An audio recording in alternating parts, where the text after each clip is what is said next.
के बालक को ले लिया और गर्गाचार्य जी के पास में जाकर के बैठ जाती हैं। कहती है महाराज बताओ इनका नाम क्या होगा।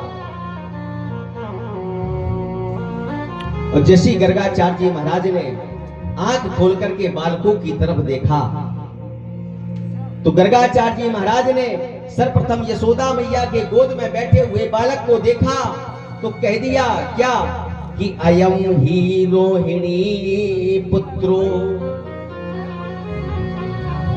रमयन सौहृदो गुणे। अरे देवी, अरे यशोदा, ये बालक आपका नहीं है। अयम ही रोहिणी पुत्रो, ये पुत्र रोहिणी का है। तब तो अब देवियां बिल्कुल देख करके रह गई। अरे महाराज बहुत जानकार हैं। महाराज तो तुरंत समझ गए कि अयम ही रोहिणी पुत्रो, ये पुत्र हमारा नहीं है, रोहिणी का है। अब तो महाराज हाथ जोड़ करके क्षमा मांगती हैं। महाराज मुझ पे भूल हो गई कि मैंने आपकी परीक्षा ले ली। बोले कोई बात नहीं, अब बताओ इसका नाम क्या होगा। कहते आख्यास्ते राम इति बलाधिक्यात बलम विदो। इनका नाम राम होगा। आख्यास्ते राम इति, इनका नाम राम होगा, लेकिन बलाधिक्यात बलम विदु, इनके पास में बहुत बल होगा, इसलिए इनका नाम बलराम होगा। बोल बलराम जी महाराज की, इनका नाम बलराम होगा। बलाधिक्यात बलम विदु। ठीक है महाराज। अब रोहिणी ने कहा अब महाराज इस बालक का भी नाम रख दो। और जब रोहिणी के बालक की तरफ देखा तो आज गर्गाचार्य जी की आंख बंद हो गई।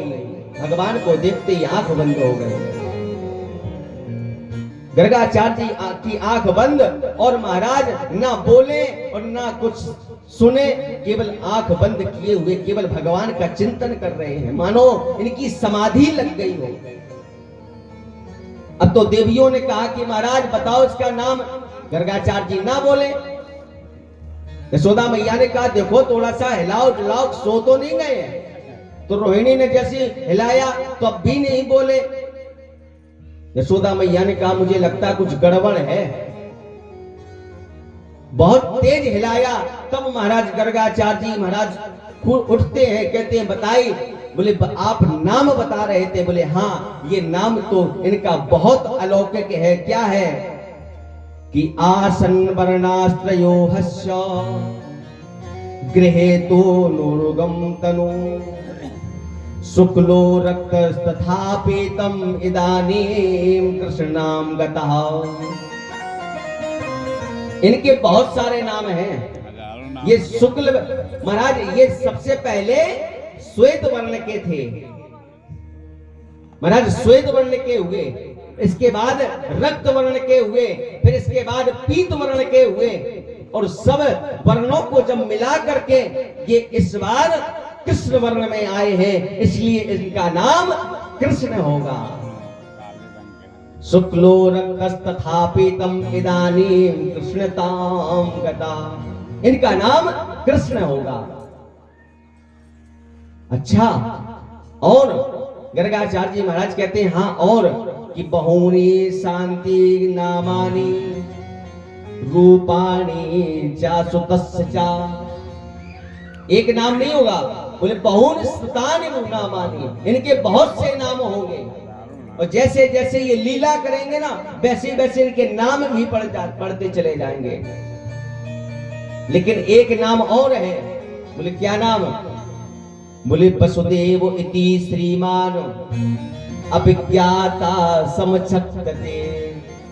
कहना चाहते थे कि ये वसुदेव के पुत्र हैं, इसलिए इनका नाम वसुदेव पड़ेगा, वासुदेव पड़ेगा। लेकिन भगवान ने थोड़ा सा जो है इशारा किया, अरे गर्गाचार्य जी महाराज ये क्या कहना चाहते हो। अगर इन्हें ये पता चल जाएगा कि मैं इनका पुत्र नहीं हूं, जो मुझे प्रेम मिल रहा है वो प्रेम मुझे मिलना बंद हो जाएगा। तो गर्गाचार्य जी ने बात बदल दी, कहा कि ये पूर्व जन्म में वसुदेव के पुत्र थे, इसलिए इनका नाम वासुदेव पड़ेगा। बहुनी नामानि शांति, इनके बहुत से नाम होंगे। कोई कृष्ण कहेगा, कोई गोपाल कहेगा, कोई मुरलीधर करेगा, कोई गोवर्धन कहेगा, कोई गोपाला कहेगा, कोई मुरलीधर करेगा, कोई गिरधारी कहेगा, कुछ भी कहेगा महाराज। इनके बहुनानि शांति नामानि, इनके बहुत से नाम होंगे।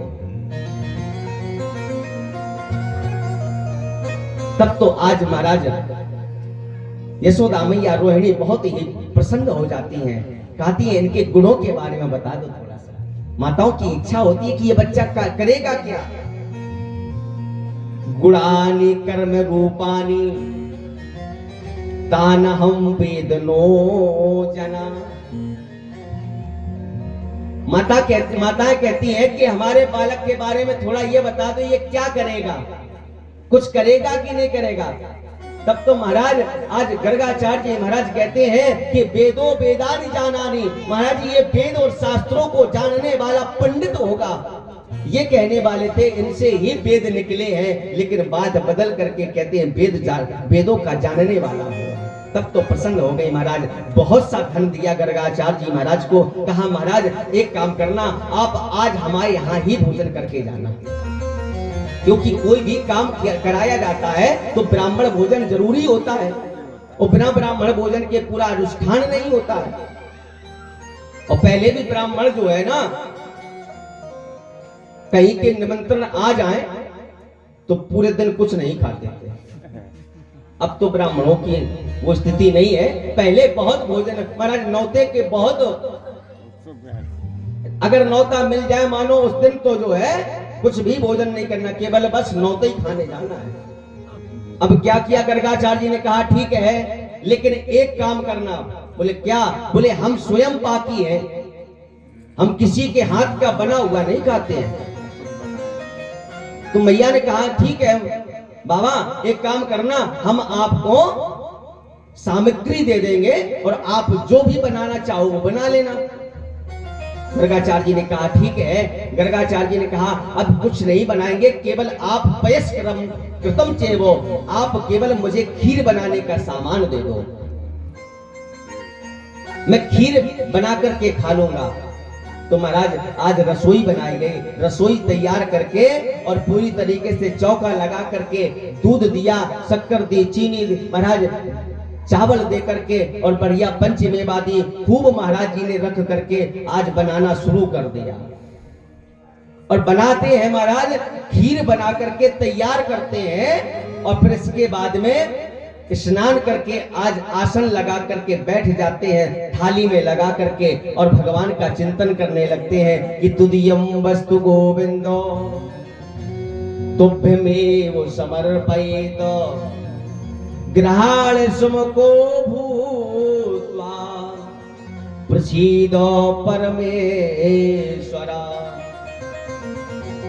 तुदियम वस्तु गोविंदो तुभ्यमेव समर्पयेत।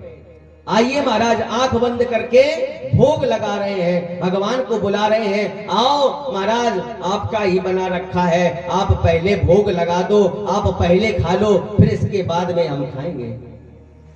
अब भगवान को बुला रहे हैं, भगवान तो वहीं पर बैठे हुए हैं, भगवान वहीं पर बगल में जो है कमरे में महाराज बैठे हुए थे। जैसे इन्होंने आवाहन किया कि तुदियम वस्तु गोविंदो, ये आइए महाराज गोविंद आपके लिए भोजन रखा है। भगवान गुटगुन आकर के थाली में बैठकर, थाली के पास में बैठ करके आज खीर को खाने लगे। और जैसी खीर खाने लगे महाराज, अब तो इनका मंत्र पूरा हुआ और जैसी आंख खोल के देखा तो मेरे गोविंद भोग लगाने में लगे हुए हैं। गर्गाचार्य जी ने देखा, आवाज लगाई, ये यशोदा, अरे यशोदा। यशोदा मैया तुरंत दौड़ती दौड़ती दौड़ती दौड़ती आई, कहीं कहा भयो महाराज। बोले कछु ना है, ये तेरो छोरा ना बहुत उद्दंड है, मैंने खीर बनाई भगवान का भोग लगाने के लिए, भगवान के भोग लगाने के लिए मैंने आंख बंद कर ली, उतने में इसने जूठी कर दी। तो यशोदा मैया ने कहा अरे लाला तू यहाँ कहाँ से आ गए हो, जाओ कमरे में जाओ। लाला को कमरे में छोड़ करके आ गया। अरे महाराज जी छोटा है, उसने समझा होगा कि खीर हमारे ताई रखी है या ताई माने खाली है, आप चिंता मत करो, मैं दोबारा से आपको सामग्री दे दूंगी, आप दोबारा से भोजन बना दो। गर्गाचार्य जी ने कहा चलो ठीक है, बालक है, हो जाती गलती, कोई बात नहीं। गर्गाचार्य जी महाराज ने तुरंत फिर से रसोई तैयार करी और रसोई तैयार करके महाराज अब तो महाराज गोविंद को फिर से बुलाने लगे। जैसे खीर बन करके तैयार हुई, अरे आओ गोविंद कि तुद्यम वस्तु गोविंदो तुभ्यमेव समर्पयेत। महाराज गोविंद को बुला रहे हैं और जैसे ही गोविंद को बुलाया तो आज गोविंद फिर से आ जाते हैं और फिर से भोग लगाने लगते हैं। और जैसे ही भोग लगाते हैं आंख थोड़ी देर जल्दी खोल दी और जैसी जल्दी आंख खोली तो महाराज गोविंद पहले से बैठे हुए हैं। फिर से आवाज लगाए, अरे यशोदा मैंने तू से कहा था ना कि ये जो है ना बालक बड़ा उद्दंड है, हमें लगता है तुम जानबूझ के जो है हमारे खीर में बालक को बैठा देती हो, लगता है तुम्हें हमें हमारी बनाई हुई खीर बहुत ज्यादा पसंद है, इसलिए बालक को भेज के जूठी करा देती हो, बार बार हम बनाएं। मैया ने कहा मैंने इसलिए नहीं भेजा, पता नहीं कहां से आ गया, पता नहीं है। आज कन्हैया को महाराज अंदर एक कमरे में बंद करके फिर से रसोई तैयार करी। गर्गाचार्य जी महाराज ने पुनः खीर बना करके तैयार करके भोग लगाया। मेरे गोविंद कमरे में बंद है, कुंडी लगी हुई है, लेकिन गोविंद सामने आकर के भोग लगाने लगते हैं। आज गर्गाचार्य जी महाराज को लगा कि ये कोई साधारण नहीं है, ये लगता है कोई मेरा भगवान ही है। आंख बंद करके देखा तो मेरे श्याम सुंदर की स्वरूप जैसे देखा। आज पश्चाताप हुआ कि मैंने भगवान के प्रसाद का त्याग कर दिया है, मैंने 2 बार त्याग किया, मेरा से अभागा कोई नहीं होगा, मैंने भगवान के भोगों को त्याग दिया है। भगवान ने गर्गाचार्य जी के ऊपर कृपा करी है। इसके बाद में महाराज कथा प्रसंग को आगे बढ़ाया कि कालेन पेन